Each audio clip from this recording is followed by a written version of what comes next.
Welcome to the Jim Acosta Show, and it's another day that ends in Y and Donald Trump's cover-up of the Epstein files. The House Oversight Committee, breaking news, folks.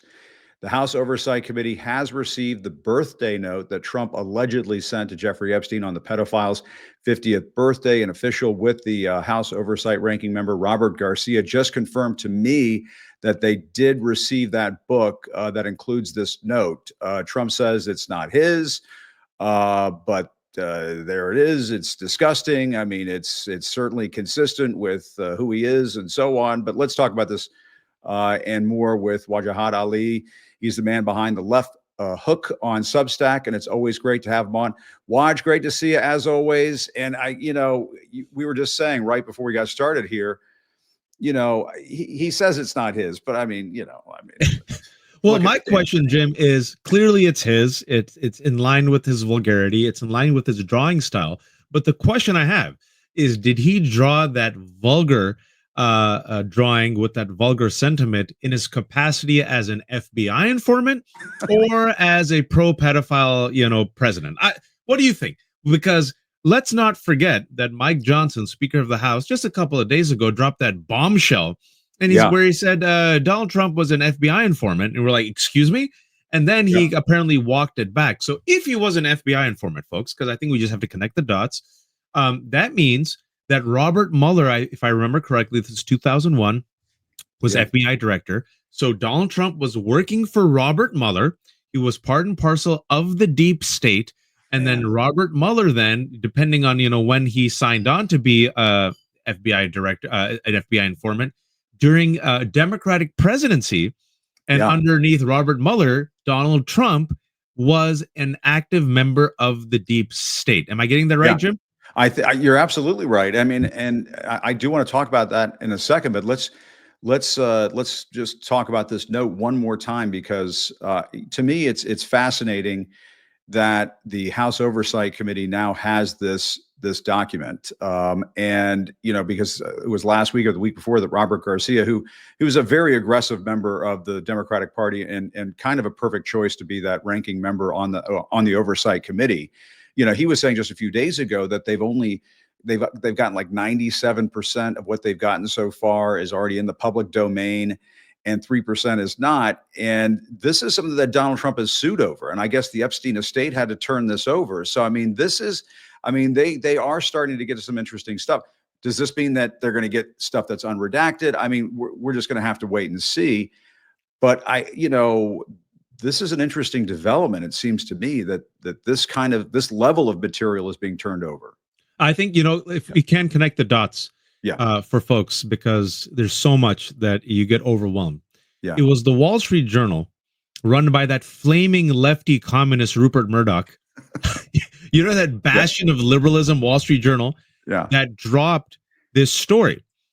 Donald Trump, before that whole day was dropped, you remember that, Jim? He threatened the Wall Street Journal editor.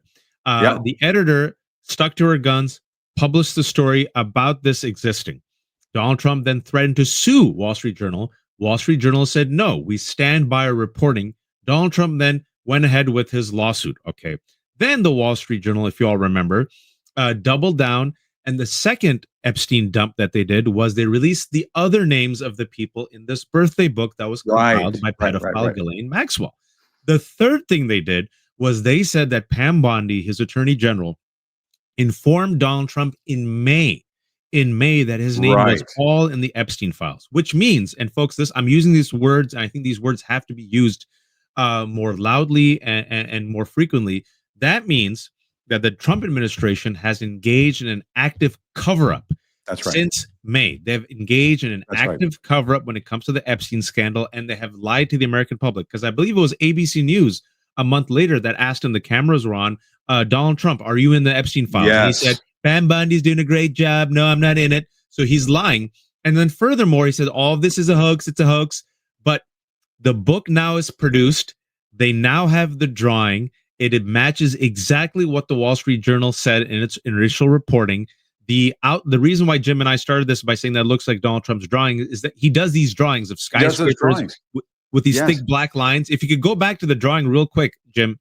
Of the woman's body. It seems like it's, first and foremost, if you look at the drawing, it's his drawing. If you look at the signature, it's a signature. And if you look at the vulgarity, of course, it will come from the mind of Donald Trump, who chased models in the 90s with Epstein, who sexualized his daughter's own body, who has been accused of sexual assault by 24 women, and who's held liable for sexual assault by E. Jean Carroll. All of it tracks, Jim. So the question again is it an FBI informant or is it just Donald Trump? Well, and the other thing real quick before we get to the FBI informant thing, because I definitely want to drill down on that. The other thing is that you're absolutely right to bring up the Ghislaine Maxwell connection in all of this. She's the one who put the book together.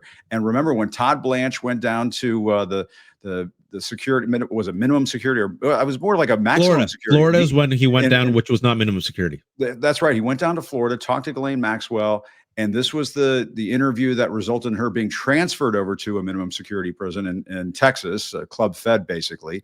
And it was, remember, during that interview, you can see it in the transcript where, you know, she says, oh, I don't remember him doing anything wrong. He's a perfect gentleman. He's a wonderful guy. Wow, it's great he's become president. What about the birthday book? I don't remember that. She said that was the one part. She goes, I don't remember the birthday book, or that Trump did something for the birthday book. So, I mean, that to me right there. Can we stay on Maxwell for a second real quick? Yeah. Michael Wolff, who I've interviewed, and Michael Wolff talked to Jeffrey Epstein, and he says that he has over hundreds of hours of conversations, and we know that he leaked the fact that Jeffrey Epstein said that he was Donald Trump's closest friend.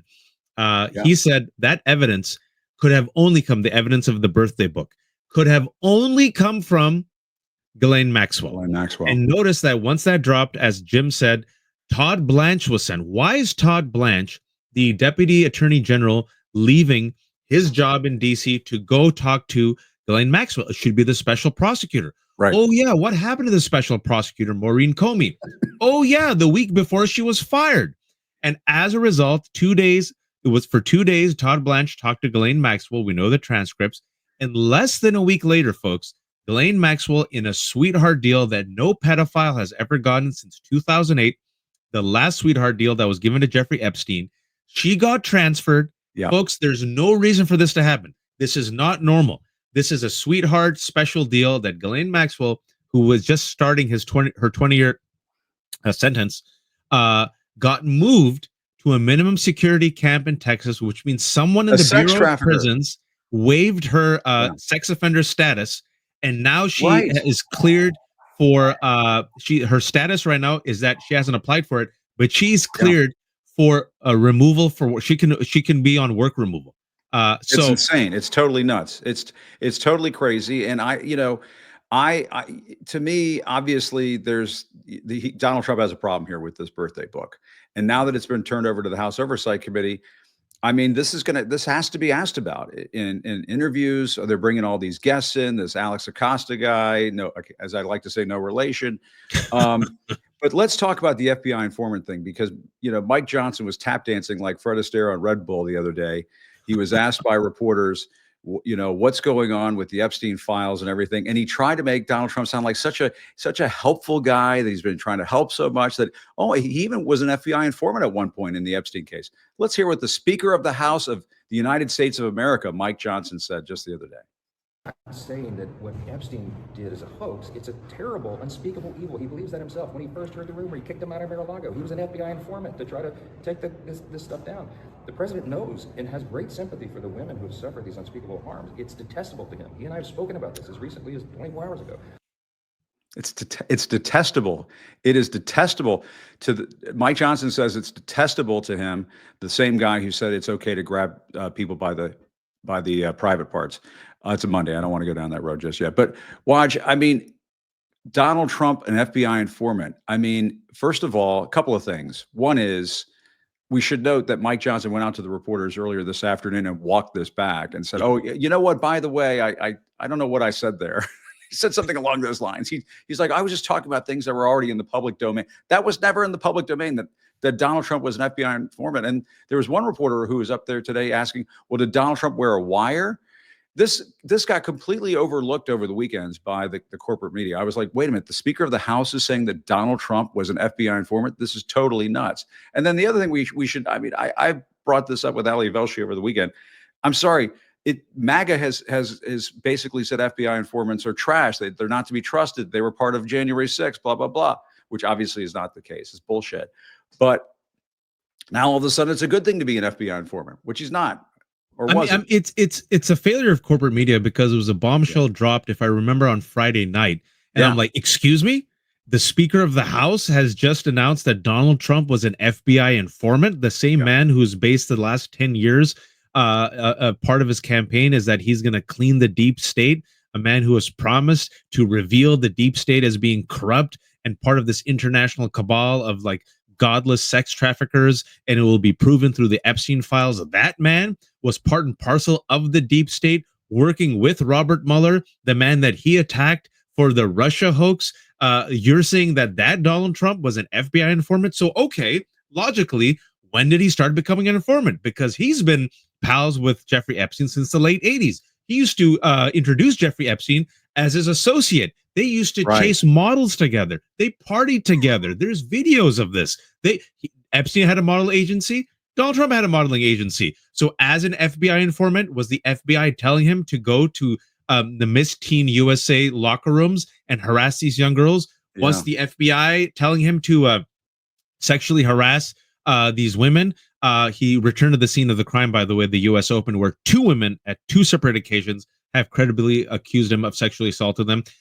When he, said that, praised Epstein in 2002, when he wrote this in his this perverted thing in his notebook, was this all part of the FBI plan? And if it was, Jim, let's just follow it logically. Yeah. Well, how come his efforts did not lead to Jeffrey Epstein then being convicted in 2008?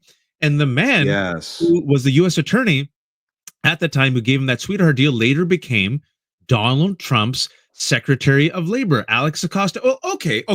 Yeah. Suppose maybe, Donald Trump was low level at that time. He wasn't president in 2008. Okay. He was president in 2016. Why didn't he, do more to help these women? Okay, maybe he was really busy, pandemic, fine. Yeah. Now he's president again. He has the House, he has the Senate, he has the Supreme Court. I want to thank Donald Trump for being an FBI informant and getting the worst pedophile in recent history, a man who has raped, along with Ghislaine Maxwell, more than hundreds of girls. Yeah. I want you to show your work. I want you to get an A+ on your work, Donald Trump, FBI informant. Release the Epstein files. Exactly. That's right. He's our first FBI informant president, I guess, like if you listen to Mike Johnson. And the other thing, too, is Thomas Massie on the Republican side, the congressman from Kentucky who's been leading the charge on this to release the Epstein files, asked over the weekend, well, if Donald Trump was an informant, what does that have to do? How does that square with this being a hoax? I mean, he would not have been an FBI informant for a hoax. Donald Trump has said over and over again that this is a Democratic hoax. It's obviously not a Democratic hoax if he was an FBI informant. I think that's part of the reason why Mike Johnson had to go out in front of the cameras today and eat crow and admit that he basically lied to the public last Friday. And it does also, and I want to move on to other stuff, but it does sort of magnify how Mike Johnson is kind of a pathetic Speaker of the House. Like, I'm old enough to remember when being the Speaker of the House was a pretty big damn deal. Like there were some people who have held that position who have been terrible people over the years, but then there have been people over the years Nancy Pelosi, substantial political figures. And here you have Mike Johnson just going out there and just lying in front of the cameras and making shit up. And it's complete nonsense. And it just goes to the fact that they've completely fucking covered up this Epstein files thing. Just completely covered it up. And one last thing before you move on, in his statement, he talked about, Donald Trump's concern for the women. What women? What concern? Yeah. September 3rd, 5 days ago, Ro Khanna and Thomas Massie, in a bipartisan type of a press conference, brought the survivors, and the survivors came out and spoke. And after the survivors came out and spoke, it talked about how they were raped by not just Jeffrey Epstein, but also Ghislaine Maxwell. Donald Trump, instead of talking about the survivors, being empathetic, what did he do? He debunked it all as a Democratic hoax. He said that there was a hoax, a question that no one's asked Donald Trump. And I said, every single press, the failure of the press. Ask every Republican.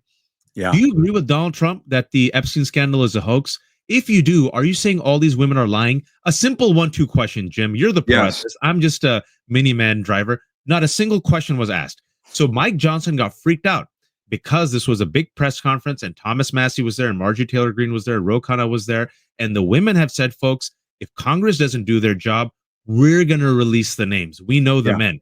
So then Mike Johnson, being the reek that he is like, let me protect my pedophile president.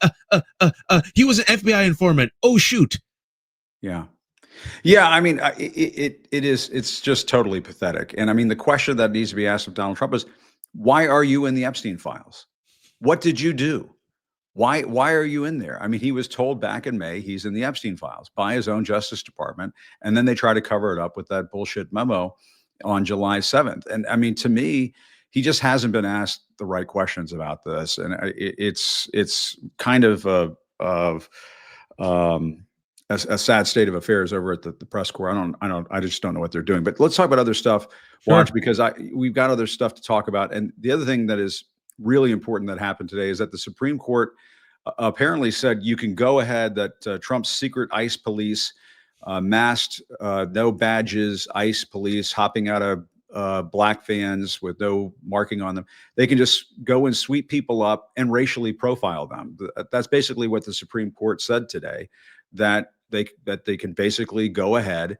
This is what the Associated Press reported. The Supreme Court cleared the way for federal agents to conduct sweeping immigration operations for now in Los Angeles, the latest victory for Trump.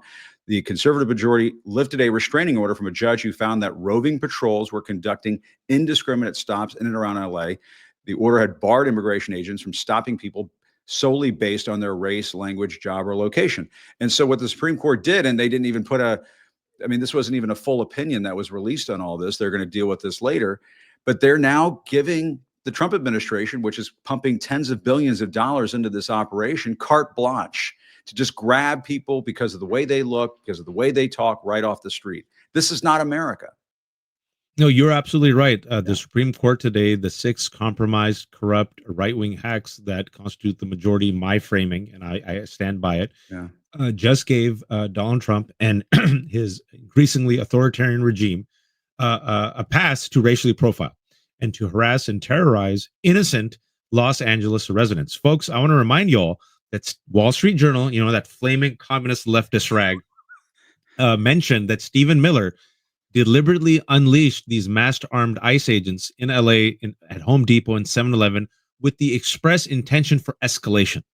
Stephen Miller has used the word invasion to rationalize the unleashing of the military against the American public. And lo and behold, folks, it's connected. Donald Trump and J.D. Vance now are declaring essentially war against anyone who they deem to be a drug trafficker or a terrorist. We still don't have any evidence that the people that they unilaterally bombed in that ship in Venezuela were drug traffickers, right? So the war abroad connecting to the war at home. Stephen Miller also said, the people who are opposing law enforcement, they're insurrectionists. He's using that word because that allows Donald Trump to do what? Invoke the Insurrection Act, right? Yeah, absolutely. To crack down. Speaking about cracking down, National Guard, armed National Guard members right here 20 minutes away from me in D.C., patrolling, wasting their time, right? Now he says he's going to unleash them in Chicago, right? Right. So now you have the Supreme Court as this one final check to say, no, you can't do this. Even Megyn Kelly, they're losing Megyn Kelly. Even Megyn Kelly, I don't know if you saw that went viral. She's like, I don't think it's legal for Donald Trump to be unleashing the National Guard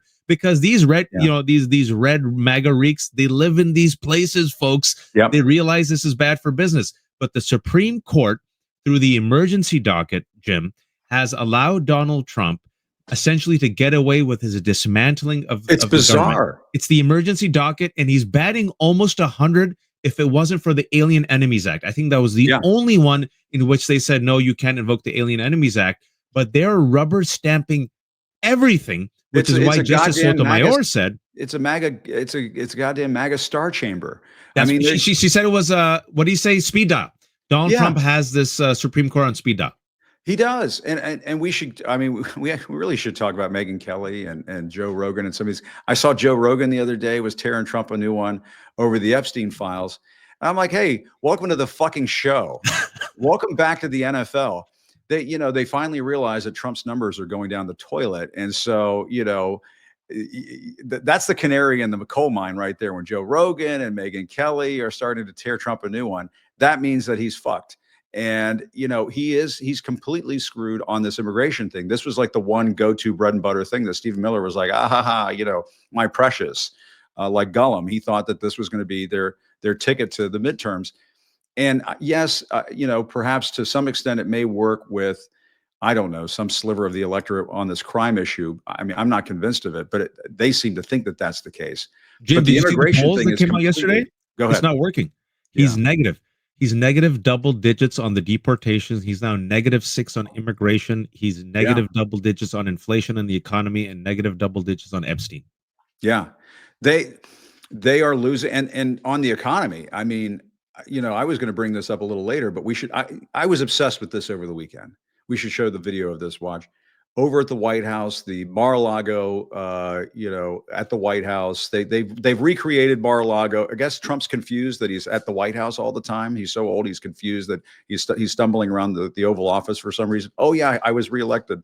So they're recreating Mar-a-Lago at the White House, and there it is. It's basically an Olive Garden patio or an Applebee's patio that they've paved over the Rose Garden and replaced it with.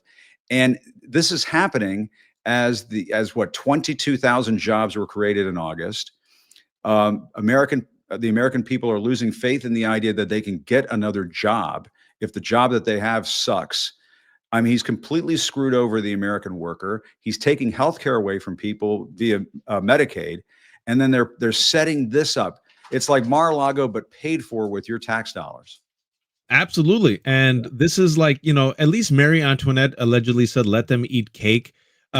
These MAGA extremists are so cruel. Not even cake, not even crumbs. So the job numbers, like you said, the economy is terrible, folks. Healthcare costs have gone up. So that's what happens when you have RFK Jr., a man with brainworms, be the director of your Health and Human Services. Yeah. They've already passed the big, beautiful bill from hell that will add $3 trillion to the debt, give permanent tax cuts to the rich, $1 trillion cuts to Medicaid. Farmers, I don't know if you saw this over the weekend, farmers who voted for Trump are now openly begging the government to help them out. Yeah, so they're praying now. There was a clip that we played earlier on Democracy-ish where they're reduced to praying. They says we have nothing else except we're just praying. So the white farmers who voted for Trump are praying to God for some miracle to help them because they're saying the tariffs, the taxes, we can't go on. Price of groceries have gone up. Trade wars have all been disastrous. Economists are now worrying of recession. Like you mentioned, the job numbers came out terrible. Only 22,000 added, the worst since the pandemic when Donald Trump was president. U.S. currency has gone down. Tourism to U.S. has gone down. Immigrants aren't coming to this country. Foreign students are no longer coming, right? Everything is pointing downward. People are literally freaking out. They do not have confidence in the U.S. economy. Everyone's using the words like stagflation or recession. And as this is happening, you had two pieces of news. This piece of news where the world's richest white men are having a great time at the Rose Garden Club in the White House. And then a couple of days ago, you found out that as everyone is getting poorer, Donald Trump and his children, his family has made $5 billion off of crypto. I just saw this watch that apparently Eric Trump, and he's not even supposed to be like the smart one. I mean, on SNL, he's the one that, picks his nose and he's babbling and he doesn't know what he's saying. Apparently he's worth $1 billion. Apparently he's worth around $1 billion. How did Eric Trump be worth $1 billion? I guess if you can create a crypto, you can become the president of the United States. Your family can create bullshit cryptocurrency. And there are people who are so gullible, they will buy it. And then there are foreign actors who obviously want to bribe the president. The emoluments clause, I guess we just torched that. And if we go to the Supreme Court and ask the Supreme Court, can the president just get bribes from people overseas if they buy his family's cryptocurrency? I guess that shit goes down too. We can do that. And you know why? I'm so glad not enough people are talking about this. It's crooked. Jimmy Carter had to sell his peanut farm because he wanted to avoid conflict of interest, because the president is supposed to be the servant of the people. Yeah. Donald Trump and his family have made up to $5 billion in crypto. Okay. Unreal. He has passed the first pro-crypto legislation, the Genius Act. He has deregulated crypto.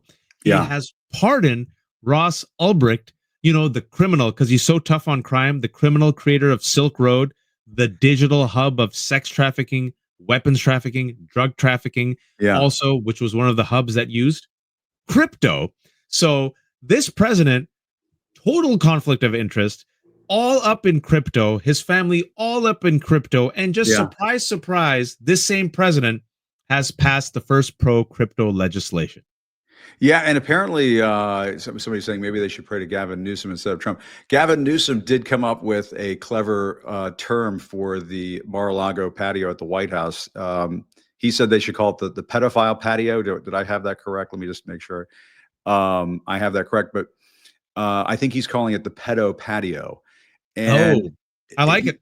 No, the predator patio. That's what Gavin Newsom's calling it. He's calling it the predator patio, although the pedo patio is not. Pedo patio actually sounds right. And speaking, you know why you can make the case, Jim, and I've been saying this, why this is the pro-pedophile party. The GOP is now the group of pedophiles. And people are like, watch.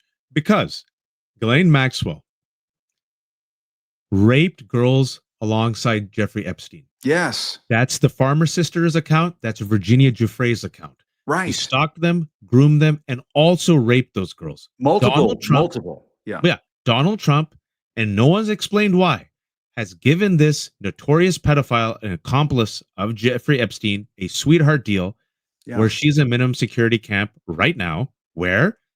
In Texas. He has yet to release the Epstein files, number 2. Number 3, the Russ Albrecht, the founder of Silk Road, he got pardoned. No one's talking about that. The hub of sex trafficking, weapons trafficking, drug trafficking online. And then finally, another big piece of news from last month that people aren't talking about. Yeah. Donald Trump's U.S. attorney of Nevada, why did they allow an Israeli senior cybersecurity official to flee to Israel who was arrested in an FBI sting for trying to solicit sex from an 15-year-old? Thank God, folks. This is a true story. An Israeli cybersecurity official, along with 7 other men, was arrested in an FBI sting for trying to lure a minor into sex, a 15-year-old. Thank God the 15-year-old was actually an FBI agent. Those other 7 men are here. That Israeli cybersecurity official is in Israel. And people are like, who allowed this? So when I call it the pro-pedophile party, am I wrong, Jim? No, I mean, you're not wrong. And the craziness of all of this, the mad hypocrisy of all of this is, I think you and I've talked about this before. I can't tell you how many Trump rallies I've been to over the years, and how many Q signs, how many QAnon signs they used to. I mean, I remember leaving the Trump rallies, heading back to the car, and my producer Matt, who produces the show, he was with me at the time. He can attest to this too. They would chant, "Where we go one, we go all." They would. I mean, this was how crazy, like, Jim Jones, drink the Kool-Aid, cult-like the people that the Q people were at the Trump rallies. They saw Donald Trump as their savior. There you go. Donald Trump was the guy who was going to get the pedophiles. He was going to bust the Pizzagate, sex trafficking ring of little kids, and Hillary Clinton and all this crazy bullshit nonsense. You would see like the people at the Trump rallies with the homemade cardboard signs with the scribble scrabble on it, and the shit would look like a Glenn Beck diagram connecting all the dots of how they thought all of this was leading back to this Democratic run cabal. And he's the one guy right now as president of the United States who could release these goddamn files, and he won't do it. And he's got the Republicans so freaked out over this that Mike Johnson last Friday was floating this crazy nonsense that Trump's was an FBI informant, and something that he's called a hoax. The whole thing is a goddamn cover-up. And to me, it's Monday, and not to go on a rant. It's worth it. It's worth it on this. But I mean, honestly, he's the one. He is the one that they poured all their hopes and dreams into, and he's completely betrayed. Oh, there goes Duke. He's completely betrayed the whole damn thing. I think it's so important, and if we could stick on it for just a second, why I think the Epstein files is what I call one of Trump's 2 Achilles cankles: the Epstein files and the economy. Yeah, precisely what you said, because you were on the road. You and Matt, you saw it.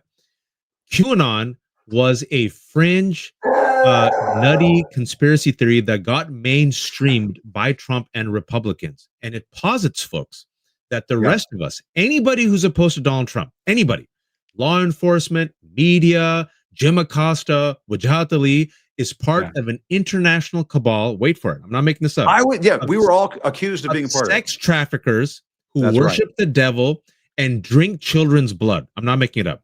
It is so vile that it radicalized individuals to commit violence. Jim mentioned Pizzagate, but in 2020, the FBI warned that QAnon, if it became mainstreamed, which it was deliberately by Donald Trump and Kash Patel and Bongino and Republicans, could threaten to radicalize individuals or groups to violence. Ashley Babbitt came with violent intent to the January 6th insurrection. She was radicalized by QAnon.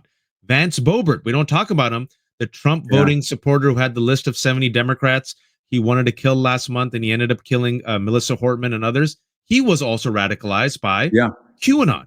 And what Jim is saying is the reason why I think Donald Trump is stuck is they said there's only one man.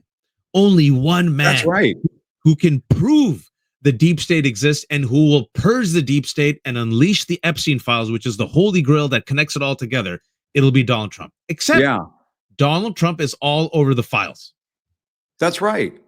They thought he was the Wizard of Q or something like that, you know. And if they just go to enough Trump rallies, Donald Trump will become president, and he'll bring down the whole cabal. And it just ended up being such a farce, such a fraud that was committed on these folks. And I mean, you know, I don't feel any sympathy, honestly, for folks who believed in this shit, who thought that Donald Trump, a con man who has lied tens of thousands of times, you know, who would tell people they can inject themselves with disinfectants and that the COVID virus would go away. And I mean, all of the stupid lies are, you know, that Ted Cruz is involved. Ted Cruz's dad was involved in the JFK assassination, Barack Obama's birth certificate. That guy was somehow going to solve the whole QAnon thing. Is just, to me, it's unreal. And I just think it's completely nuts that he has gotten away with this up until this point. But it's up to the press, and this goes back to what you and I were saying earlier, Watch. It is up to the press to hold his feet to the fire on this. I'm going to talk about his confrontation with Yamiche Alcindor a little later on in the show. It's absolutely disgusting and appalling. I want to show that at the end of the show. I want folks to remain on the line here and tune in for this. But the questions have to be asked of him, no matter how much pressure is brought to bear on these news organizations and how many names he calls different reporters. But can I ask you, because I think if you're going to do it at the end of the show, and I'm going to lose you, and just to tease it up, you know, I don't want to steal your thunder. You're going to mention what Yamiche Alcindor, black woman, very important, a black woman. You know, one of the perpetual punching bags of Donald Trump. Jim Acosta was another. Brian Karem was another. He hates women. He hates black women. She was just doing her job. Asked this question, and then he responded to her in such a vile way. Jim, I was hoping. What really pissed me off was what he called her. I'm sure going to show the video, but also what really pissed me off is that no one else stood up for her. Yeah. Well, let's no play. one repeated her question. No one we'll talk about it. I'm going to bring Miles in a second, everybody. Let's take a few more moments to talk about this. Hang on, stand by. That's fake news. Well, why leave the Department of Defense? Listen, be quiet. Listen. You don't listen. You never listen. That's why you're second rate. We're not going to war. We're going to clean up our cities. We're going to clean them up so they don't kill 5 people every weekend. That's not war. That's common sense. Yeah, that's so. Yamiche asks about Trump's shy apocalypse or whatever he posted over the weekend, the ridiculous thing. First of all, his body doesn't look like that. I wish people in MAGA world would stop making him look like he's Rambo or something. We don't want to think about what his body looks like, but it does not look like that, first of all. The other thing is that Yamiche was asking a very good question. You know, Trump is saying, I like the smell of deportations in the morning. That's just sick. And then he's going to turn Chicago into a war zone. So good for Yamiche for asking that question. But you're absolutely right, Wash. He will attack correspondents of color. He will attack correspondents who are women. He will do it every day of the week. It's who he is. And you know, good for Yamiche, but it just pissed me off. Even listening to that again, it's so. And I want the corporate press to realize this, Jim, and I think you agree with me. Yes. If he can do that against Yamiche, he'll do it against you. If he could do that to Jim Acosta, he'll do it against you. It doesn't matter. No matter how much you bend the knee, the bully gets more empowered. The bully doesn't respect you. The bully says, "Oh, I got $1 from him. I'll come back and get $5. Next week, I'll get $10." And so you need some type of a pushback. Even one person standing up, like Yamiche standing up to him, it unravels him, because at his core, he is a weak man with weak chins and weak knees and now weak cankles. And they hate these strong men, hate being humiliated. They hate being mocked and they hate being ridiculed. And I think if you just have some people stand up and do their job in the corporate press, sir, do you think that these women are lying? All the women who came out on September 3rd and accused Ghislaine Maxwell and Epstein of raping them, you call it a hoax. Are you suggesting that all these women are lying? A simple, I think, fair question. Who's going to ask it? That's right. And I will tell you, when Trump went after me, called me the enemy of the people and so on, Peter Alexander with NBC News stood up for me in that moment. I remember. Peter will always be my friend. I will always thank him for that. I will always think highly of him for doing that. And it is what the press should do. Another reporter in that moment, we kind of, you couldn't really hear it because of the chopper sound, but he calls Yamiche darling. I'm going to talk about this at the end of the show. So disgusting. It's so awful, and it's so chauvinist, and he just comes across like a pig as usual. But that another reporter should jump in and say, Mr. President, you should not talk to Yamiche like that. That is inappropriate, and she deserves an apology, and you owe her an apology. And that's what somebody should say in that moment to him, in my opinion. And they won't do it because their bosses will get pissed at them, and they might get yanked off the beat. But the right thing to do in that moment is to stand up for Yamiche. I'm going to talk. I don't want to give too much away, but I'm going to talk about it. He sounds like a man who would party with a pedophile, chase models ages 14 to 20, sexualize his own daughter, talk about grabbing women by the pee, and then draw a lewd photograph of a woman for Jeffrey Epstein's 50th birthday party. I don't know. That's what he sounded like to me, Jim. Yeah. And he sounds like an asshole. I mean, that's just the way that's what he sounds like. Waj, great to see you, man. No, thanks so much, everyone. Go subscribe to the Jim Acosta Show. Thanks so much, and take care. And subscribe to The Left Hook, of course. Good to see you, bud. All right, take care. Thanks, Waj. Wajahat Ali, he's a man after my heart. He does not mince words. Let's bring in Miles Taylor, my friend Miles Taylor. Also a man after your heart. Man after my heart at all times is Miles Taylor. And Miles, how are you? I mean, I don't know where to begin. We should, I guess, play off the Yamiche thing a little bit. She asked a very good question of Trump about this Shypocalypse Now post that he put out over the weekend. And it does sort of dovetail with a post that you put out on Substack late last week, warning that Donald Trump is putting together his own deep state. And basically what took place today with the Supreme Court, they have cleared the way. People need to understand this. I mean, yes, the Epstein book is big news today. It's going to lead a lot of newscasts and so on. But what the Supreme Court did today, just clearing the way for Trump's ICE goons, they're just going to go wild here with tens of billions of dollars coming in from that big, beautiful boulder of bullshit thing that he passed. And they're going to be able to racially profile people left and right and do it in places like Chicago. But your thoughts on all of this and what the future holds? Because to me, what the Supreme Court did was just sort of clear the way for a lot more than perhaps what the American people are prepared for. Well, I was struck by his conversation, not really a conversation, his denigrating comments to Yamiche. And it did echo the way he treated people like you and Brian Karem and others. I mean, clearly this president has no regard for the free press, but it's much worse than that. He has a deep animus towards the free press, and there has never been an American president who's been so dangerous for the free press as this one. I mean, his actions have not been sporadic. They are systemic, and he's actively working to try to thwart the free press. But as you note, Jim, the Supreme Court decision here, combined with Trump's own past rhetoric, put us in a pretty volatile situation, and one where we should not believe what he said to Yamiche as he was getting ready to go on the helicopter. I mean, he tried to downplay the meme as a joke. And our friend Amanda Carpenter had a good post about this on Substack the other day, basically saying, when are we going to stop accepting this idea that Donald Trump is just joking? There have been so many egregious actions that he has carried out from the White House that started off with people saying, it's just a joke. He's not actually going to do that thing.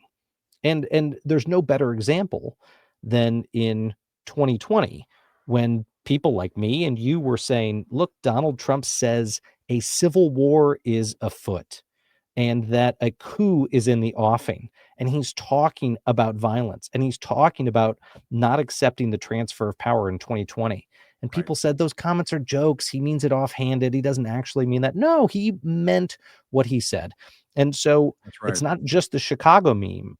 Donald Trump means what he says when he wants to go deploy troops into U.S. cities. And you noted a post that I wrote, Jim, about this, and I also today wrote about Donald Trump's likelihood of invoking the Insurrection Act. This is his key power that he will attempt to use to deploy those troops. And by the way, it will be very hard for the courts to push back because the president does have quite a bit of latitude in the broad language of the Insurrection Act to go and deploy U.S. troops. Now, he probably won't satisfy the actual criteria. That's why we told him in the first administration it was illegal to use the Insurrection Act to go deploy troops on U.S. territory wherever he saw a place he wanted to deploy them.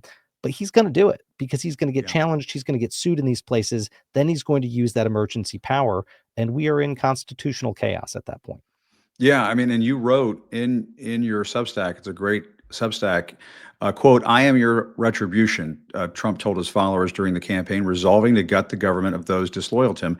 Now, less than a year back into power, Trump is making good on that promise to oust legions of federal employees. But instead of merely eradicating a deep state, he is going further and doing something historic, hypocritical, and heavy with irony. He's constructing one of his own. And on ICE, you mentioned, I think you were there with him during a trip to the border, or he was talking about a trip to the border, or something like that. And he talks about an ICE agent or a Border Patrol agent looking like they're out of central casting. He thinks this is a movie. He's nuts. Yeah. I mean, look, the deep state piece, I think folks cannot say enough. I mean, there's nothing that grinds the gears of Donald Trump and his allies like the exposure of their own hypocrisy. I mean, that blows them up. And we've seen that with the Epstein scandal on steroids.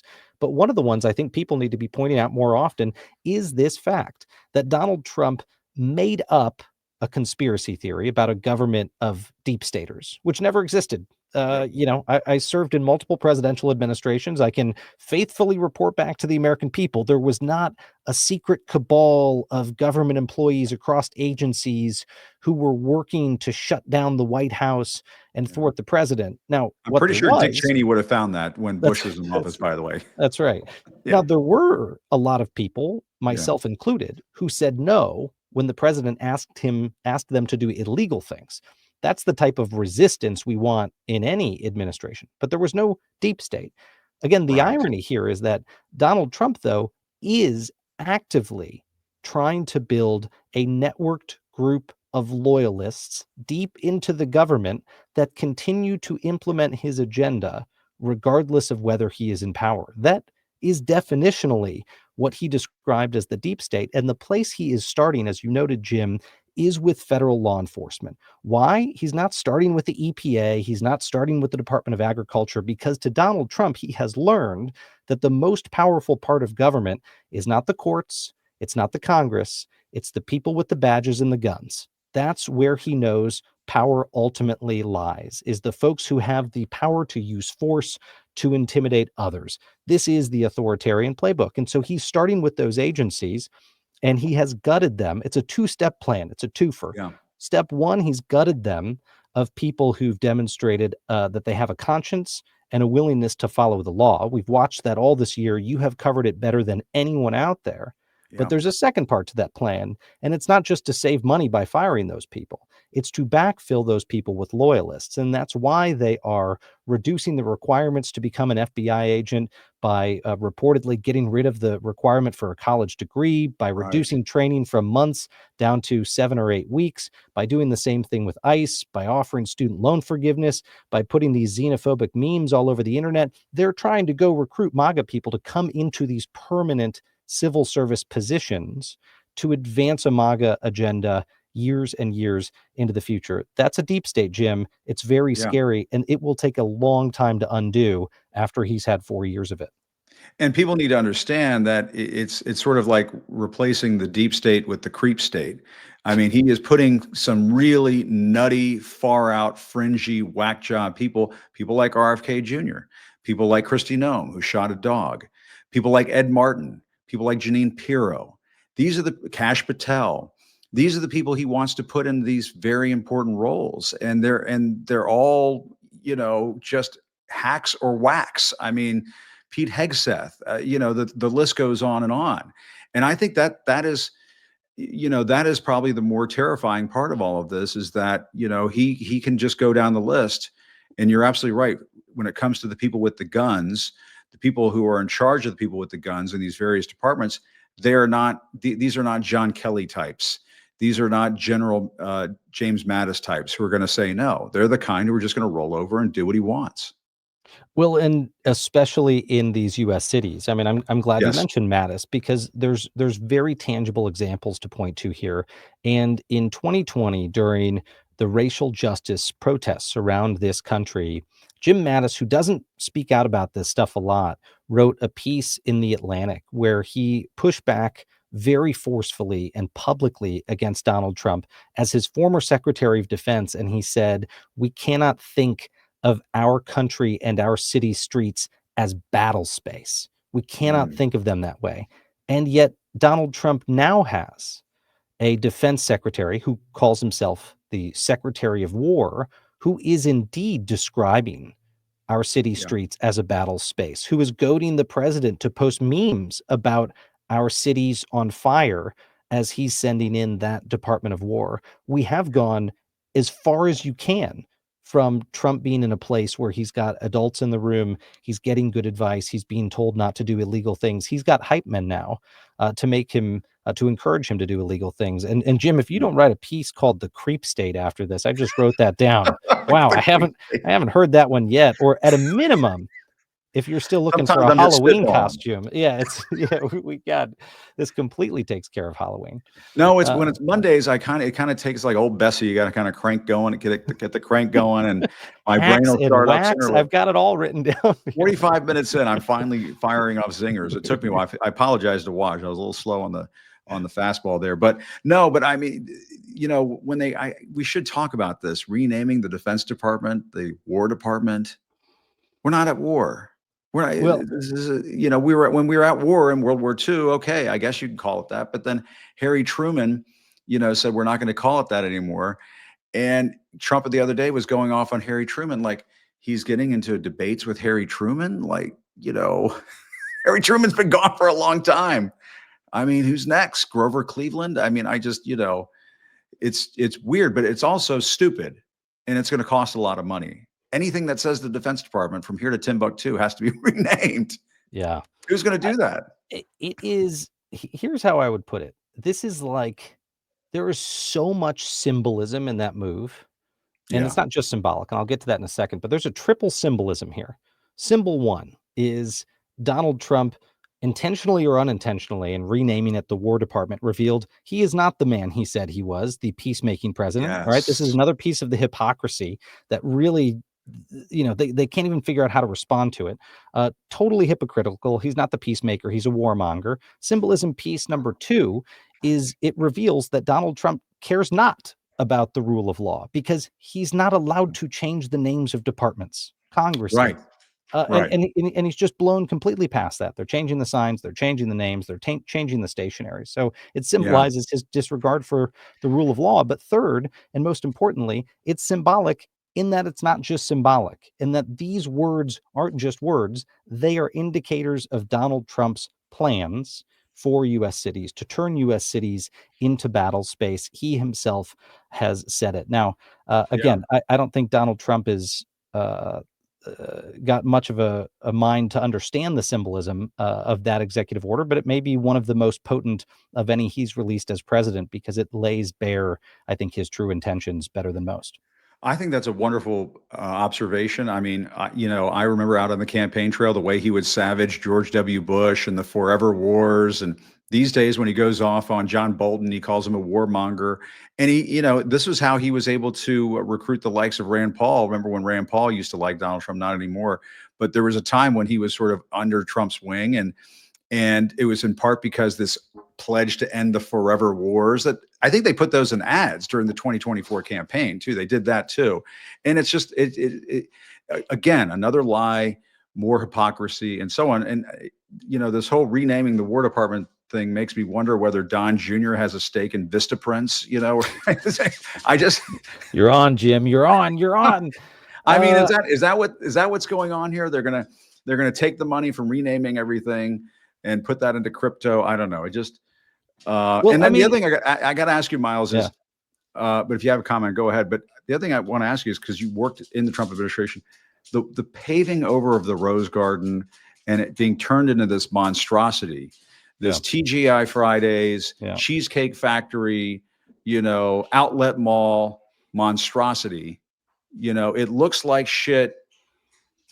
He's got the white. It looks like Mar-a-Lago. It looks like I think part of it is he's confused. He thinks he's still at Mar-a-Lago, and he wakes up in the morning at the White House and he's looking for the omelet station at the Mar-a-Lago. And so they had to build him a patio so it's not too discombobulating. I don't know. Before you said that, I swear to God, I was going to say it makes me feel like when I stay at a Hampton Inn and I go downstairs to go make a waffle, and that's fine, if you're paying $125 to stay at a Hampton Inn. But when it's the Rose Garden of the White House, look, there will be a day, Jim, mark my words, there'll be a day when people like you get to go to that Rose Garden with gigantic hammers and just hit that faux marble and chop it up and throw it away, and it'll be turned into a garden again. But it'll be like tearing down the Berlin Wall. That's Mr. right. Trump, tear down that patio. Get rid of that McDonald's on the White House lawn.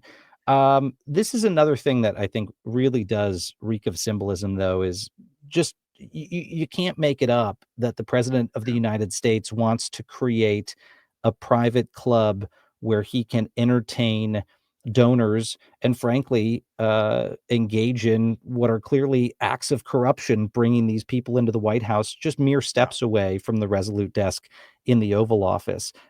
You almost can't make jokes about it. But one thing to jump back to real quick, Jim, which would be on the Department of War piece, I want to mention that this is already not symbolism anymore. A lot of people overlooked the news about Venezuela, and I'm proud to say on the Treason Substack, we were the first ones to point out that this was likely a war crime. The first ones out there in the media ecosystem to say that the strike he did against the drug boat off the coast of Venezuela was likely an illegal act. Now, I don't have any love loss for those 11 drug smugglers who were killed that day. But I will tell you, there is international law and the laws of war for a reason. And the administration has released no evidence that those individuals were armed or represented a threat to U.S. forces in the region or represented an imminent threat to the United States. They very obviously were not. And I've seen dozens of these operations when I was at the Department of Homeland Security, and almost every single one of them goes the same way. You go and arrest, you interdict the boat, and you arrest the people on board so you can interrogate them and you can find their handlers and you can move on. You don't incinerate them from the sky. But you know this from covering Donald Trump. I know this because he wanted us to do things like it in the first term. He wanted the symbol. He wanted the symbol of people on fire so he could say, I'm tough, don't cross me. Unfortunately, that's a very unlawful thing to do. And when confronted with this on social media, the Vice President of the United States, J.D. Vance, said, quote, I don't give a shit. That was basically, or I'm 80% close there with his quote. He said, I don't give a shit. And isn't part of his personal story addiction in his family, and that's part of the hillbilly elegy and so on, and the part of the country he comes from has been racked with opioid addiction and so on. And I mean, just blowing up drug smuggler boats to me is, okay, you can puff out your chest and beat your chest and you felt good that you blew up a bunch of drug smugglers. But, there's a part of me that wonders, do we know for a fact that they were? I mean, they say that they were, but this is coming from the people who lie all the time. So how the fuck do I know if that's true? And it is exactly what you just said. You pull up a goddamn destroyer or something and say, you're going to come with us or you are going to be blown up. Like, that's how this is going to go down. If you point guns at us, you're definitely going to get blown up. Like, drug interdiction has been going on pretty successfully in this country, for a long time. A lot of drugs get into this country. There's no question about it. But it's not like, that they're going to stop the flow of drugs into this country by blowing up one of these boats. And it reminds me of what was going on in the Philippines, the extrajudicial killings that Duterte was known for in the Philippines, where he thought it was okay to just go and just go kill drug dealers and drug smugglers and so on without trials, without anything. They just go out and kill people. And we have a constitution in this country. It's just not, it's not who we are, it seems to me. I'm glad you cite Duterte. I mean, that was one of the first things that it seemed like to me is the extrajudicial killings there. One last thing I'll say, Jim, before I go join our friend Nicole on another network. This forecasts, I think, some pretty scary things to come with the president's use of force. And we are very focused on what he's trying to do here in the United States. But I think it shows that even just beyond our borders, Donald Trump is increasingly willing to engage in hostilities against civilians. And it's something that I warned about after his first term. People like Stephen Miller had conversations with military officials about whether the president was allowed to bomb unarmed civilians. Of course, Stephen denied that at the time. He said, I'd never had such a conversation. And here we are. Here we are with the administration bombing unarmed people when they could and should be arrested. I do not think this is going to be a one-off. And Secretary of Defense Pete Hegseth himself said that we'll be seeing more of this. And look, I think the lawyers should be ready, because there are going to be cases here, I think, where people deserve to be court-martialed for following these orders, where people after the fact will be guilty of crimes, and where they will not have the protection of Donald Trump's presidential immunity. You're absolutely right. Well, Miles, I don't want to hold you up. It sounds like you got a good segment coming up. But Miles, always great to have you on. Really appreciate it. And it is the Treason Substack. Great work, Miles, exposing this too. I mean, it absolutely has to be done. These are important stories, and you have all the expertise to do it. So appreciate it as always. Thank you, Jim. I appreciate it. And I'm going to have to watch the replay to find out what information you're going to reveal on the Epstein front. So damn it, I'm going to have to watch that. Yeah, I mean, we talked about at the beginning of the show, and we can show it to the viewers one more time. And as we say goodbye to Miles, they have released the House Oversight Democrats they've released the fact that they have obtained that Ghislaine Maxwell compiled book of all those notes that were given to Jeffrey Epstein, including a note purportedly from Donald Trump. He says he didn't send it. But that crude drawing that's the top story, that Donald Trump's purported drawing of a woman with this note to Jeffrey Epstein that was included in this birthday book to the notorious pedophile, that has been turned over to the House Oversight Committee and the House Oversight Dems via Robert Garcia, who's the ranking member. He is saying that they now have that information. So I'm supposed to have Robert Garcia on tomorrow. He's scheduled to come on tomorrow, the ranking Democrat of the House Oversight Committee. I'll talk to him about that. And finally, one last time, time is tight, but I do want to show Trump's behavior towards Yamiche Alcindor one more time, because I want to make one quick point, and then I'll let everybody go. But let's watch that one more time. We have it. When you say that, darling, that's fake news. Listen, be quiet. Listen. You don't listen. You never listen. That's why you're second rate. We're not going to war. We're going to clean up our cities. We're going to clean them up so they don't kill 5 people every weekend. That's not war. That's common sense. First of all, kudos to Yamiche Alcindor for asking that question, whether Donald Trump wants to go to war with American cities, because Donald Trump posted over the weekend Shypocalypse Now, and it was a rendering of Trump, I guess, posing as Robert Duvall or something in Apocalypse Now. And I mean, first of all, I mean, again, it's so juvenile with the memes and so on. I mean, he's like a teenager, I guess. He's a man-child. There's just no question about it. But it's an important question to be asked, because Chicago is not the only city that has high crime in this country. There are places like St. Louis and Memphis, cities in red states. He's not talking about invading those cities or sending the choppers in, and so on, like Shypocalypse Now, where he says, I love the smell of deportations in the morning, in that social media post. Just absolutely repugnant stuff. But the thing I want to say is, there was a time, and I mentioned this with Wajahat Ali earlier on in the show, There was a time when the press would stand up for other members of the press. And when Trump called me the enemy of the people, my friend Peter Alexander over at NBC News, chief White House correspondent over there, he defended me at that time and told Donald Trump that he should not call journalists the enemy of the people. And I just want to say right now, when Donald Trump, and I'm a former White House correspondent, so I guess this is as close as we're going to get to it. But when Donald Trump calls Yamiche Alcindor darling and says that she's second rate, that is absolutely way over the line, appalling shit. And it needs to be condemned. And I will say, I'm very disappointed that the White House Correspondents Association, I'm looking at their social media right now, the White House Correspondents Association, which I was a member of for some period of time, has not put out a statement defending Yamiche Alcindor, who is part of that Correspondents Association. And they should be telling the White House publicly that it is wrong to refer to a female journalist as darling, and it is wrong to refer to journalists as second rate and go off on them in the fashion that he did. It is absolutely disgusting and repugnant that he did that, and it needs to be called out, and it needs to be called out by more than just me on my goddamn podcast. There used to be a time in this city, in this capital, in the most powerful country in the world, in the United States of America, when the president of the United States would behave in that fashion, that news organizations would rally behind the journalist and say that that's wrong. And God damn it, it's time to get back to that. There is something wrong with the press in Washington right now. And if I have missed it, I apologize. If I missed all of these correspondents standing up and saying, don't say this about Yamiche Alcindor, I'll apologize. But I haven't seen that. And I've been looking around. And I've known Yamiche over the years.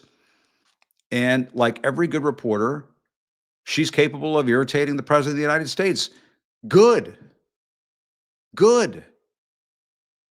That is what a journalist is supposed to do. We're supposed to hold their feet to the fire. We are supposed to call out their bullshit. And that's what Yamiche was doing. She was calling out Donald Trump's bullshit. She was calling out his shypocalypse now ridiculousness. And made a little news where Trump said, well, we're not going to go to war, which I don't know if that's the case or not, but he said it. So good for Yamiche for asking the question at a time when too many reporters in this town have been cowed into silence, have been cowed into just ridiculous levels of just laying down and not asking the hard questions anymore. The viewer comment, it's as if everyone has lost their moral compass. They have their moral compass. They just don't use the goddamn thing. And I'm tired of it. And it's wrong. It is wrong for Donald Trump to call a female journalist darling, publicly in front of the cameras or otherwise. It is disgraceful. It is disgraceful behavior on the part of the president of the United States. And if this former White House correspondent is the only goddamn person in this town who's going to say it, then I'm going to say it.